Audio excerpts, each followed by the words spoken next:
کشش سے لرزتی کپکپاتی آواز اور ڈبڈبائی ہوئی آنکھوں کے ساتھ گفتگو جاری ہی تھی کہ اس کی ماں بھی نیچے سے اوپر آ گئی۔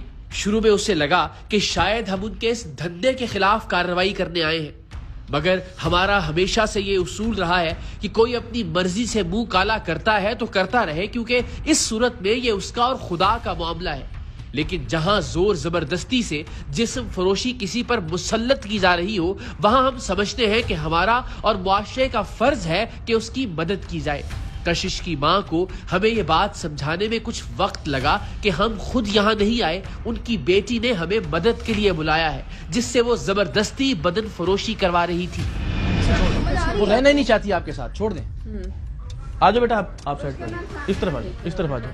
آپ بیٹا آپ کیوں کروا رہی تھی اس سے؟ وہ نہیں کرنا چاہتی ہے بیٹا، ہم کیا کریں پھر؟ نہیں، زبردستی کروائیں گے اپنی بیٹی سے؟ کیا کریں پھر ہم؟ بندہ میرا چھوڑ گیا، اب مجھے طلاق دے دی۔ بیٹیاں بیچنا ٹھیک ہے، وہ تو کہہ رہی میرا باپ بھی انوالوڈ ہے ساتھ۔ چھوڑ گئے لیکن پھر بھی بولتے ہیں شادی انہوں نے کر لی، اپنے بچے پیدا کر لی، ہم کدھر جائیں گے بتاؤ؟ بیٹی کی مرضی کے خلاف ٹھیک ہے، بیچیں گے تمہیں؟ ہاں آپ میرے لیے قابل احترام ہے، آپ بالکل گھبرائیں نہیں، کوئی ہم کو پریشانی نہیں آپ کے لیے پیدا کرنے آئے۔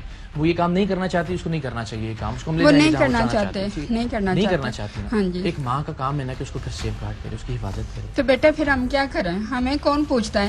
میری بات سنیں، پاکستان میں 22 کروڑ لوگ ہیں، سارے جسم بیچ کے تو نہیں کھانا کھا رہے نا۔ اللہ کہیں نہ کہیں سے ان کے رزق کا، ان کے گھر چلانے کا وسیلہ بنا رہا ہے نا۔ ایک سگی ماں اپنی معصوم سی بیٹی سے زبردستی جو کچھ کروا رہی تھی وہ قابل مذمت تھا، لیکن اس خاتون کے کچھ سوال اور کچھ باتیں ایسی تھیں جن کا جواب کم از کم میرے پاس تو نہیں تھا۔ کہ سارے لوگ پاکستان میں کیا جسم بیچ کے کھانا کھا رہے ہیں؟ اللہ کہیں نہ کہیں سے رزق کا ان کا وسیلہ بنا رہا ہے۔ ہم نے کام بھی کر کے دیکھا فیکٹریوں میں، ٹھیک ہے، لیکن وہاں پہ بھی بیٹیوں پہ نظر ہی رکھی جائے گی تو کیا فائدہ؟ پھر کیا کریں ہم؟ جو کام دیتے ہیں فیکٹریوں والے وہی لائن مارنا شروع کر دیتے ہیں۔ ٹھیک ہے، ہم نے اپنی روٹی چلانی، ہم نے اپنا پیٹ، ہم نے روٹی کھانی ہے، تو پھر کس طرح کریں؟ جس طرح بھی تھوڑا تھوڑا کیا جاتا ہے پھر ہم کرتے ہیں۔ اس نے کبھی کہا آپ سے کہ ماں میں نے نہیں کام کیا؟ اس نے کہا کہ نہیں ماما، اب کیا کریں؟ پھر وہ بھی مجبور، ان کو پتہ ہے، آپ کو بل دکھاتے ہیں، ہم 2 مہینے کا بل ہے ہمارا۔ تیسری بار بھی ایسا ہو چکا، ہمارا میٹر کاٹ کے یہ محلے والوں نے مل کے بیچاروں نے یہ تسلی دی ان کو کہ نہیں ہم بل اتار دیں گے، آپ کی مہربانی، یہ غریب ہے، ان کے کمانے والا کوئی نہیں، آپ نا میٹر لگا دو۔ بچے کتنے ہیں آپ کے؟ ماشاءاللہ 4 ہیں۔ بیٹیاں کتنی ہیں؟ 2 بیٹیاں 2 بیٹے۔ یہ گھر میری امی کا ہے، ٹھیک ہے، میری امی کا گھر ہے، ہمارا نہیں ہے، صحیح ہے۔ تو ہمیں تو امی نے ادھر رہنے کے لیے دیا ہے کہ چلو کرایوں پہ دھکے کھاؤ گے آپ لوگ، ادھر رہو۔ کیا مل جاتا ہوگا آپ کو اس کو، بچی کو بیچاری کو؟ دبئی بھی جاتی ہے؟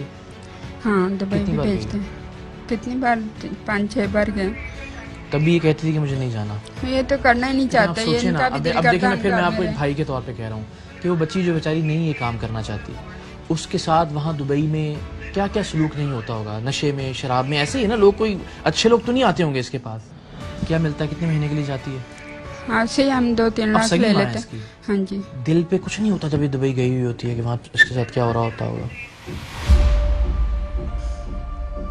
آپ کی ساری مجبوریاں اپنی جگہ اور ساری مجبوریاں سمجھ میں بھی آ رہی ہیں، لیکن میں پھر آپ سے یہ کہہ رہا ہوں کہ پاکستان کے 22 کروڑ لوگ ہیں، یا دنیا کے 7-8 ارب لوگ ہیں، وہ سارے کو جسم بیچ کے تو نہیں کھانا کھا رہے ہیں۔ کوئی اور طریقہ تو ہو سکتا ہے۔ یہ بھی بات آپ کی ٹھیک ہے کہ جدھر کام کرنے کے لیے جاتی ہے عورت، وہاں پہ بھی ہمارے بیٹے کو کوئی کاروبار لگا دو، اس کو شوق ہے یہ ڈولفن والی پولیس کا، اس کو آپ کام کروا دو۔ شوق سے نہیں ہوتا، محنت سے ہوتا ہے کام۔ تو محنت کریں گے نا، پھر کریں گے، جب اس کا شوق ہے تو وہ پھر اس کام پہ محنت بھی کرے گا۔ کتنے سال سے اپنی مرضی کے بغیر ہی کام کر رہی ہے؟ یہی 2-3 سال۔ اس کی عمر کیا ہے؟ 15 سال کی۔ تو پھر شناختی کارڈ کیسے بنا اس کا؟ تو وہ تو ہم نے خود بنوایا ہے، ایج بڑھا کے۔ ہاں،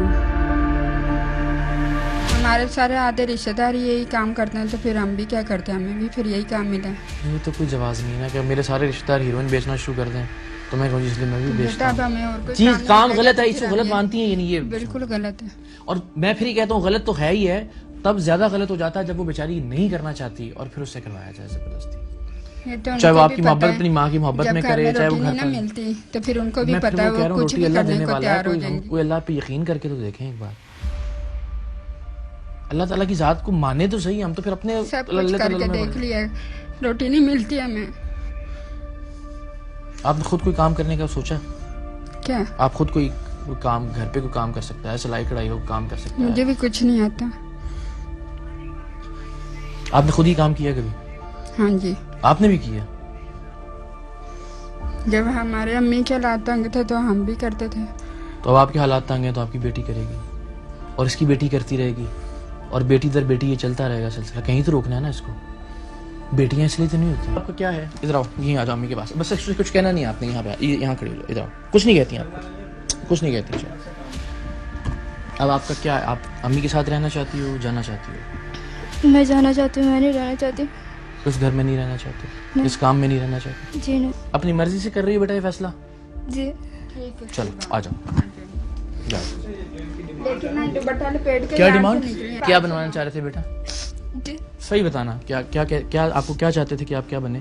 مجھے ماما بولتی تھی کہ مطلب یہ کام کر کے ہمیں ایک بڑا گھر لے دو ڈیفینس میں، ایک گاڑی لے دو، پھر چاہے یہ کام چھوڑ سکتے ہو.